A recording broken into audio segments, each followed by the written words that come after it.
पाकिस्तान का जो terror plan है वो तो आपने देख लिया। अब हम आपको दिखाते हैं भारतीय सेना का वो शौर्य, वो पराक्रम जो हर दुश्मन की हर साजिश को ध्वस्त करने के लिए, नाकाम करने के लिए पूरी तरह से सक्षम है। और इस बार पहली बार जयपुर में सेना दिवस की परेड हुई और जमीन से लेकर आसमान तक भारतीय सेना ने अपने अत्याधुनिक हथियारों का, फ्यूचर रेडी आर्मी हम किस तरह है उसका एक नमूना या एक ग्लिम्प्स आपको दिखाई, वो पूरी दुनिया को आज दिखाया। देखिए ये रिपोर्ट।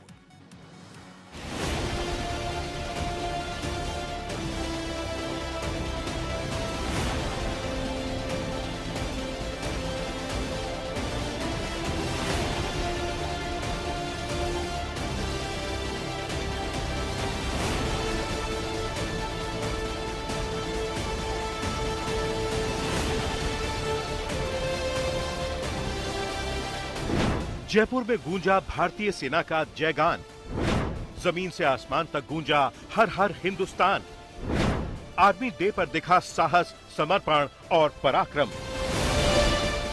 स्वदेशी हथियारों से लेकर भविष्य के हाईटेक उपकरणों तक दुनिया ने भारतीय सेना का हर वो दमखम देखा जो सीमाओं की सुरक्षा के लिए एक ढाल की तरह काम कर रहा है। दुनिया ने देखा कि हर चुनौती के लिए भारतीय सेना किस तरह कमर कस के तैयार है। मौका था 78वें आर्मी डे का।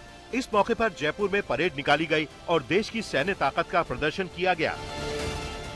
परेड के दौरान अपाचे और प्रचंड जैसे हेलीकॉप्टर जब उड़ान भरते नजर आए तो भारतीय सेना की आन बान शान पर हर कोई गर्व महसूस कर रहा था। फिर दिखा T-90 भीष्म जैसा युद्धक टैंक, साथ ही दुश्मन के अरमानों को मिट्टी में मिलाने वाली ब्रह्मोस जैसी क्रूज मिसाइल और पिनाका जैसा रॉकेट सिस्टम। इनके अलावा आधुनिक एयर डिफेंस सिस्टम और ड्रोन भी दिखे। इतना ही नहीं, भविष्य की जरूरतों को देखते हुए परेड में रोबोटिक डॉग्स और अनमैन्ड ग्राउंड व्हीकल्स का भी प्रदर्शन किया गया।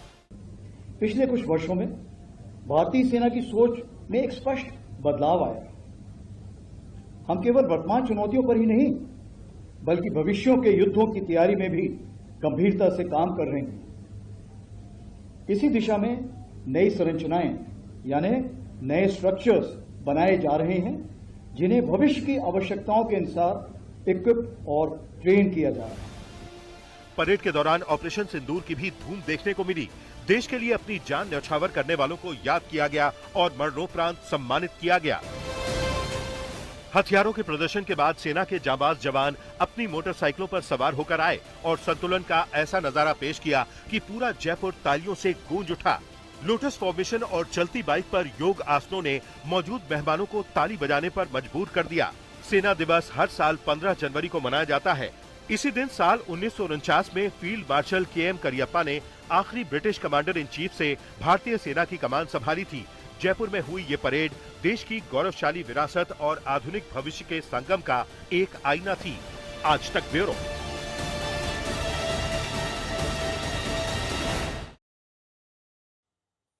और अब हम आपको बताते हैं भारतीय सेना की उस टुकड़ी के बारे में जो है तो नहीं, लेकिन इसके तेवर जो है वो बिजली की रफ्तार से दुश्मन का काम तमाम करने के लिए पूरी तरह से सक्षम है। भैरव बटालियन। और पहली बार भैरव बटालियन के बारे में, यानी पाकिस्तान या किसी भी दुश्मन का काल बनेगी ये भैरव बटालियन किस तरह से, ये हम आपको अब बताते हैं। आर्मी डे पर पहली बार आपने सार्वजनिक तौर पर दुनिया के सामने भैरव बटालियन को देखा। फाइट टू नाइट फोर्सेस, यानी खतरा अगर अभी है तो ये रेगुलर इन्फेंट्री से एक कदम आगे, लेकिन स्पेशल फोर्सेस की तरह सरहद पार ऑपरेशंस के लिए नहीं, सरहद के इलाके में ऑपरेशंस के लिए भैरव बटालियन है। आधुनिक हाइब्रिड जंग के मद्देनजर इनका गठन किया गया है और भगवान शिव की तरह यह शत्रु का विनाश करने में पूरी तरह से सक्षम है भैरव बटालियन। इसमें करीब 250 जवान होंगे एक यूनिट में और ये क्विक रिएक्शन फोर्सेस है एक तरह से जिनको तैनात किया जाएगा संवेदनशील इलाकों में। इस बटालियन में 250 सिपाही हैं। पाकिस्तान क्या हर दुश्मन का काल होंगी ये बटालियंस, क्योंकि एकाएक जो हाइब्रिड खतरा आपके सामने आएगा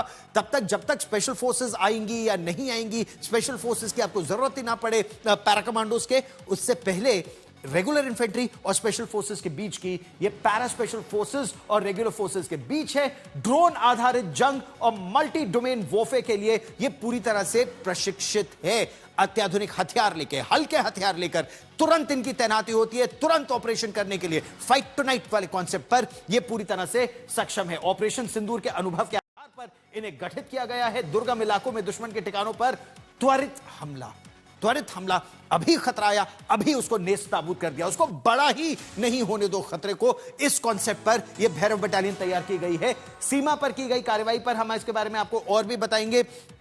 ऑपरेशन सिंदूर के लेसन लगभग 15 इस तरह की टुकड़ियां फिलहाल तैयार की जा रही हैं। इस बार गणतंत्र दिवस पर पहली बार यह हिस्सा लेंगी भैरव बटालियन गणतंत्र दिवस परेड पर। अच्छा, मैं आपको एक बात और बताना चाहता हूं।